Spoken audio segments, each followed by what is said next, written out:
morning, everyone. Today is March the 25th, and I'm going to give you just a quick little update on my tomato seedlings. And we're going to plant a little basil. And I'm going to give you a sneak peek at something new I recently started doing that is so much fun and isn't 100% gardening related. Stay tuned. So here we are in the windowsill of one of the spare bedrooms, and these are my tomato seedlings. These are the ones I seeded into this Chinese food container, and these are the ones I put in my starter tray. They have really got going on their growing. They're going pretty crazy now. So in this container, we've got two that are pretty good size, and we've got another little one sprouting. I had a couple other sprouts, but they died before they really did anything, and this is what's left, but I'm pretty happy with that.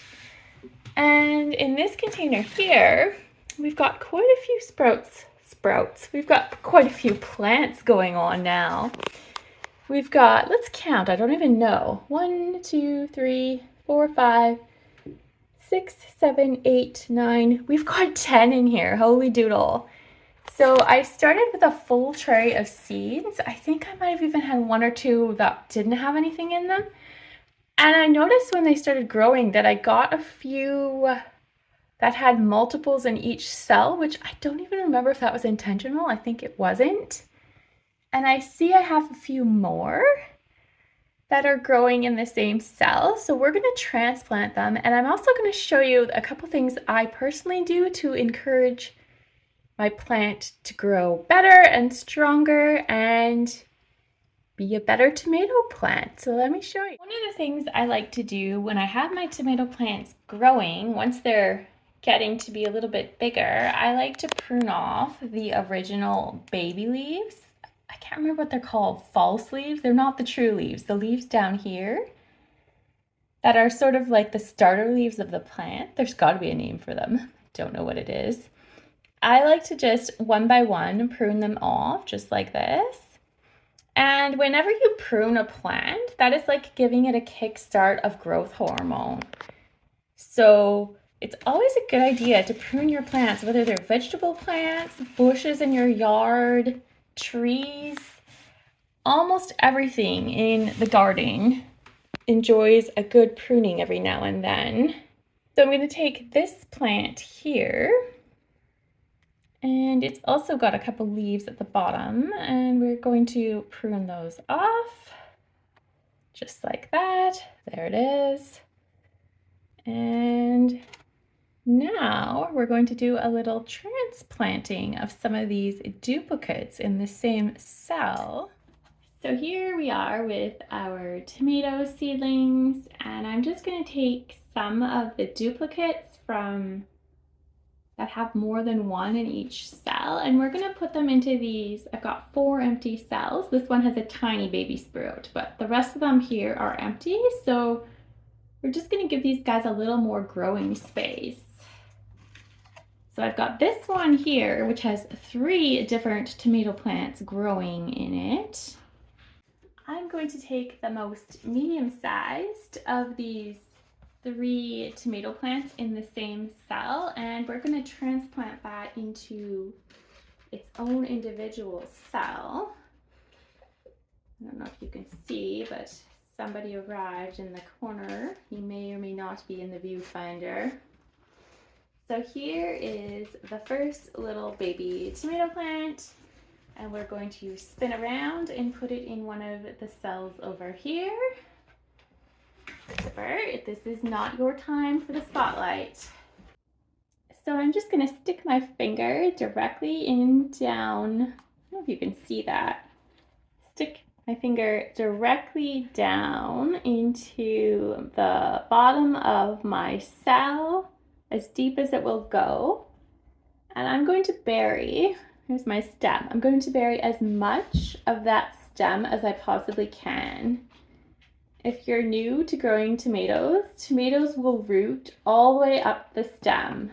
That will become a root. The deeper you plant it, the stronger a plant you're going to get. So you can really only go the depth of your cell, but you want to put as much dirt as far up the stem as you can possibly get it. And that's going to create a much stronger plant. And when we plant these outside, we'll be doing the exact same thing, burying them as deep as is absolutely possible. So there's my first one transplanted. I'm going to go ahead and do the rest, and we'll meet you in a couple of minutes. All I can say is darn it. I pulled this tomato plant out, and I don't know if the camera can see it, but I missed the roots. So essentially I just sacrificed one of my seedlings, but it's okay. I have plenty of tomato plants, so I'm not too disappointed, but this one is going into the plant compost heaven. I'm going to give these guys a good watering with my favorite fertilizer. Not sponsored, but I talk about this fertilizer quite a bit on this channel. It's my Reindeer's Natural Plant Food. It's a seaweed extract from a local company on Vancouver Island called Reindeer's Plant Foods. The best fertilizer. The absolute best fertilizer you could possibly give your plants. You will never burn them. Every single plant in your garden will love this fertilizer. Whether it's an ornamental plant or a vegetable or fruit, plants absolutely love this. You can water every single time and you are not going to overdo it. So highly recommend. I use this on houseplants too. I am not sponsored by them, but I'm hoping one day I may be. So let's give these guys a little bit of some fertilized water.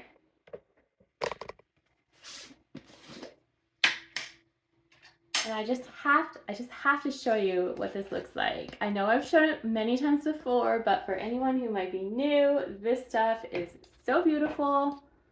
Is the camera gonna pick it up? I like to call it, whoa, whoa, whoa. I like to call this black gold that I just sprinkled on my floor, but that's okay. We're gonna give the plants a healthy dose of this beautiful fertilizer.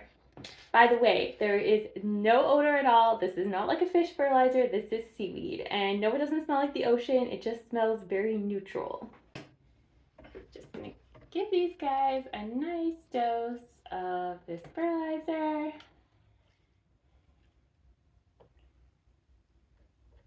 Back in the window now, and we are going to plant some basil. I've got another container of, let's call it prepared food. It was one of those rotisserie chickens, like those barbecue chickens. I like to save those containers. They're really awesome for seed starting. So we're gonna plant some sweet basil. This is just a basic basil, nothing exotic. It was, I believe, 43 cents at our local Dollarama.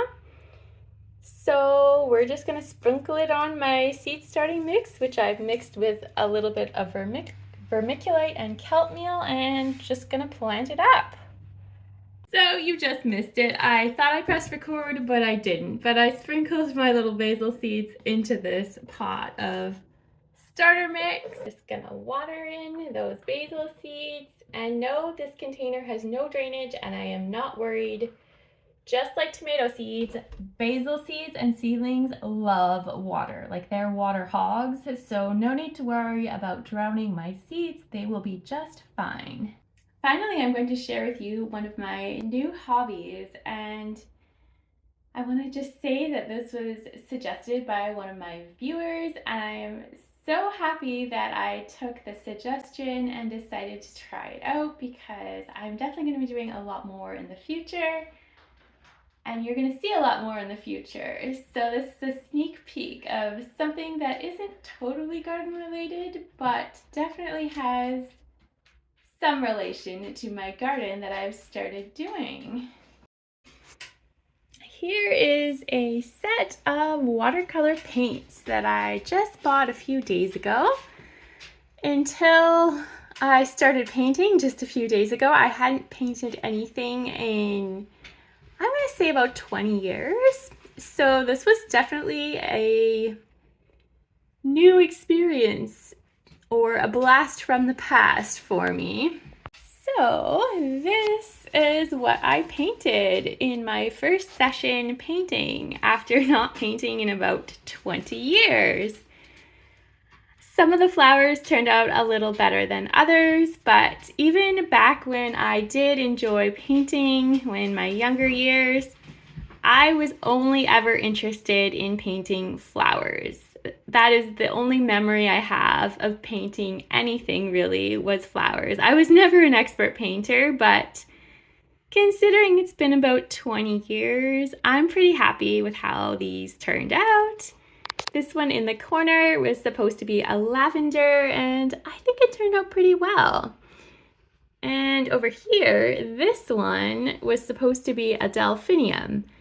And I actually think it turned out more like a lupin, but that's okay. I can work on my technique a little bit. I think one of the challenges I had was using a brush that was a little too thick, but I'm going to try a thinner brush in my next project and see how that turns out. Thank you so much for watching my tomato seedling update, planting a little basil, and finding out about my new little hobby. I guess you could call it a very short vlog. I hope you're having a lovely day wherever you are, and we'll see you very soon in another video.